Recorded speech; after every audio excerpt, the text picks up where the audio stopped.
Bueno, y avanzamos en otra de las noticias que tiene a muchos expectantes, pues este martes se va a inaugurar finalmente la nueva línea 3 del Metro de Santiago. Según un estudio de la Universidad Diego Portales, el servicio va a abarcar casi 180 kilómetros y va a recibir 180 kilómetros cuadrados más bien, y va a recibir a unos 250.000 pasajeros diariamente. Queremos analizar su impacto y para ello nos acompaña el director del Centro de Innovaciones en Transporte y Logística de la Universidad Diego Portales, Franco Vaso. Gracias por estar nuevamente con nosotros, Franco. Muy buen día. Muchas gracias por la invitación. A ver, varias cosas acá. Se inaugura finalmente la línea 3 del Metro de Santiago. Respecto de lo que está generando Metro de Santiago como red de transporte público metropolitano, lo decía el propio presidente de Metro, esto está marcando un hito y se está transformando en una de las redes de metro más amplias y más extensas del mundo, ¿no? Sí, sin duda. El hito que va a ocurrir mañana es algo súper importante para la ciudad de Santiago. Quizá no nos hemos dado cuenta aún de cuál es el impacto que va a tener esto. Mañana se inaugura la mayor cantidad de kilómetros de una sola vez en la línea del Metro de Santiago. Actualmente tenemos 118 kilómetros, mañana se suman 22. Vamos a alcanzar los 140 kilómetros y eso efectivamente nos posiciona en un segundo lugar detrás de Ciudad de México, claro, como la red más extensa en Latinoamérica, y nos va posicionando poco a poco a estándares de ciudades internacionales de los países OCDE. Actualmente, el 17% de las personas está a menos de 5 minutos caminando de una estación de metro, y con esto debería subir a cerca de 22%. Todavía estamos lejos de los valores de ciudades desarrolladas, 100% desarrolladas, donde cerca del 50% está caminando a menos de 5 minutos de una estación de metro, pero seguimos avanzando. Y lo interesante acá es que la influencia que va a tener esta nueva línea 3 es tremenda. Como bien decías tú, Mauricio, al inicio, 179 kilómetros cuadrados van a verse influenciados de manera directa por esta nueva línea 3. Es que eso es bien interesante, perdón, o sea, no es solo la longitud de las líneas del metro, sino que el área básicamente que atiende, como ya decíamos, a menos de 5 minutos cualquier persona caminando de una estación. Exactamente. En este caso, nosotros consideramos no solamente las personas que pueden ir caminando de una estación, sino también las que pueden llegar en un tiempo corto en un bus del Transantiago. El análisis que nosotros hicimos es ver para cada una de las 18 estaciones nuevas que van a comenzar a funcionar mañana, ¿cuál es la zona que abarca en 10 minutos en un bus de Transantiago? Es decir, utilizando los buses de Transantiago como un acercamiento a las nuevas líneas 3. Y nosotros encontramos que alrededor del 25% de la población va a estar a menos de 10 minutos en bus de Transantiago de alguna línea de esta nueva línea 3. Y esta superficie, que es una cifra considerable, el 25% del total, va a permitir que comunas que hoy en día no tienen ninguna participación en metro, no solamente llegue el metro cerca o incluso en los alrededores, sino que se pueda acceder al metro en pocos minutos. Dentro de las comunas más beneficiadas, según este estudio, está Quilicura, como la segunda comuna más beneficiada, con 18 kilómetros cuadrados de área de influencia. Quilicura hoy en día es una comuna que no tiene metro, que para poder llegar hacia el centro de Santiago o a las zonas de Providencia demoro fácilmente más de 1 hora en los buses del Transantiago. Ese mismo trayecto desde mañana va a demorar 30 minutos.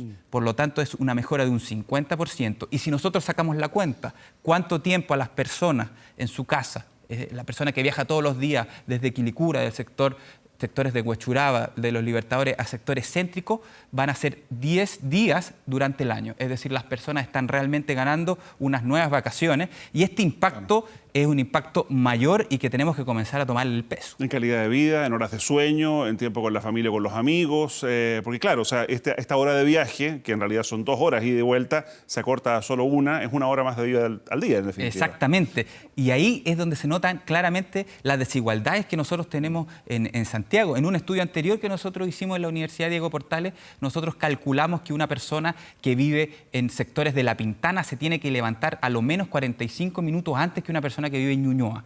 Esa brecha en términos de, obviamente, como bien lo decías tú, Mauricio, de calidad de vida, vida familiar, se empieza a cortar y la idea es que la red de metro pueda seguir creciendo para que la gente de La Pintana, que hoy en día sigue viviendo esa dificultad, pueda ir avanzando. Claro, son las líneas 7 y 8, digamos, que se pretenden inaugurar de aquí al año 2026. Ahora, Franco, cuando uno mira el sistema de transporte como un todo, ¿no?, de manera integral, mucha gente se sigue cuestionando por qué, por ejemplo, sobre las líneas de metro siguen transitando buses. El ejemplo más claro, la Alameda Providencia, digamos, en todo ese eje. ¿Es necesario? ¿Es redundante?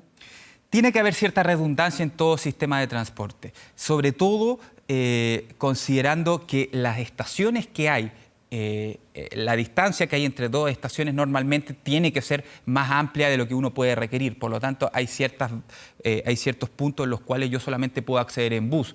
Eso se nota sobre todo cuando son amplias distancias.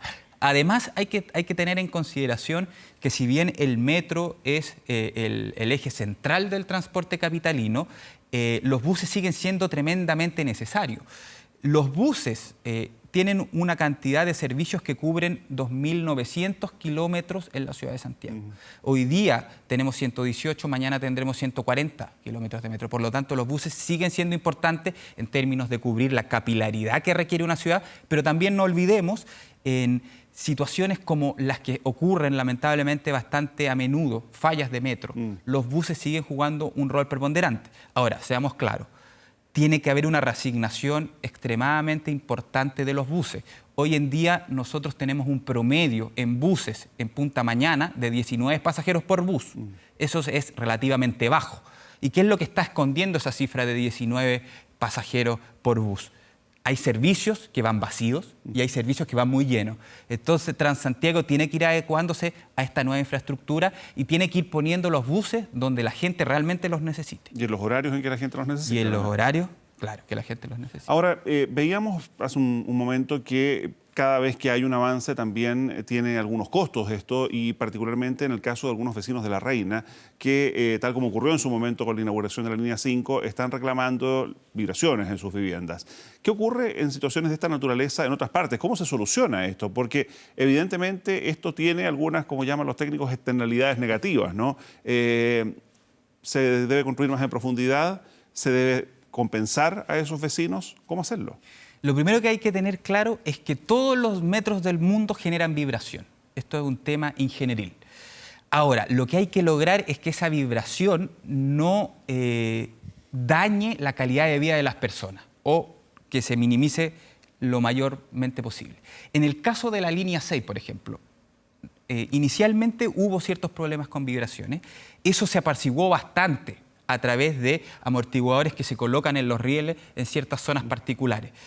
Aquí hay que hacer un trabajo similar y en conjunto entre el Metro de Santiago y los vecinos se tiene que llegar a una solución que permita que esta infraestructura, que es tan importante para la ciudad, pueda comenzar a operar y que al mismo tiempo los vecinos no vean dañada su calidad de vida. Pero lo que hay que tener claro es que en todas partes del mundo, cuando nosotros movemos un material rodante, como es un tren de una gran masa, se van a generar ciertas vibraciones. Ahora la pregunta es cómo focalizamos esas vibraciones para que no lleguen a donde molestan, que esencialmente son las casas de las personas. Ahora, en este caso en particular, también sería bueno revisar un poco la normativa, porque el Metro de Santiago ha cumplido con exactamente todos los requerimientos que las resoluciones medioambientales le han puesto. Lo han obligado a hacer mediciones, más de 9 mediciones se han generado en distintas zonas como las afectadas, y en todas el Metro de Santiago ha salido bien parado, cumpliendo las reglas. Por lo tanto, pero entonces, ¿dónde hay que revisar la normativa? ¿En quién construye? Hay que revisar la normativa de modo de que lo que están alegando los vecinos se pueda verificar en terreno y que si obviamente hay una persona que ve que su casa tiembla producto de que pasa un tren, no puede ser que esa obra sea aceptada medioambientalmente. No sé exactamente cuál es el caso en el ejemplo de La Reina, pero si es que ocurre realmente que hay una vibración que no te deja dormir, esa obra no debería tener el vamos para proceder. En este caso en particular me da la impresión de que son problemas que se pueden manejar a través de polímeros que se colocan en los rieles y que sirven como amortiguadores. Habría que ver medidas adicionales, pero yo creo que... ¿Cómo es esto, perdón, en particular? ¿Polímeros? Estamos hablando de gomas, de plásticos que atenúan un poco la vibración. Exacto. Recordemos que esta línea, a diferencia de las líneas más antiguas como la línea 1, tiene rueda de metal. Sí, por lo tanto, las vibraciones son mucho más grandes que en el caso de otras líneas. Ahora, esto está en la línea 6, está en la línea 3, pero también está en la línea 4. Y en la línea 4 nosotros no observamos, cuando hubo su inauguración, mayores problemas asociados a vibraciones. Por lo tanto, la tecnología efectivamente tiene que adaptarse para minimizar esas vibraciones. Y una manera de hacer eso es colocando estos amortiguadores en ciertas zonas particulares de los rieles, y eso permite efectivamente disminuir considerablemente los ruidos y las vibraciones que se puedan generar. Ahora, no es llegar y colocarlo a tontas y a locas, esto requiere un estudio, y por eso el plazo que según ha dicho Metro, tiene para resolver estos problemas deberían dar por ahí entre 4 y 6 meses. Claro, pero 4 o 6 meses con vibración en la casa y vibraciones que son periódicas, digamos, constantes en la medida que pasa uno y otro tren. Me imagino que para esos vecinos y probablemente alguno de ellos que nos está escuchando es bien largo el periodo. Totalmente de acuerdo. Y por lo mismo, este periodo de marcha blanca que en esta línea se hizo con cierta antelación, debería también ir acompañado de conversaciones con los vecinos, porque hubiese sido deseable que este tipo de problemas, que en realidad, por mucho que se planifiquen, la ingeniería no es perfecta. Es muy posible que siempre yo tenga que ver en la práctica qué es lo que se está generando. Ahora, la idea es que obviamente estos problemas que quizás se puedan detectar, se puedan observar lo antes posible.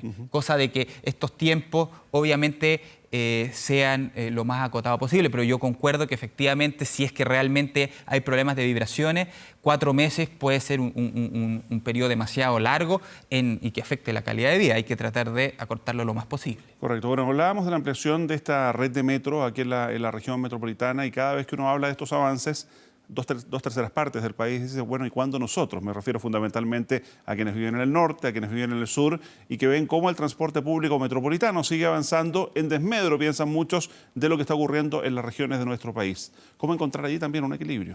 Sí, tenemos una deuda con las regiones, eso es verdad.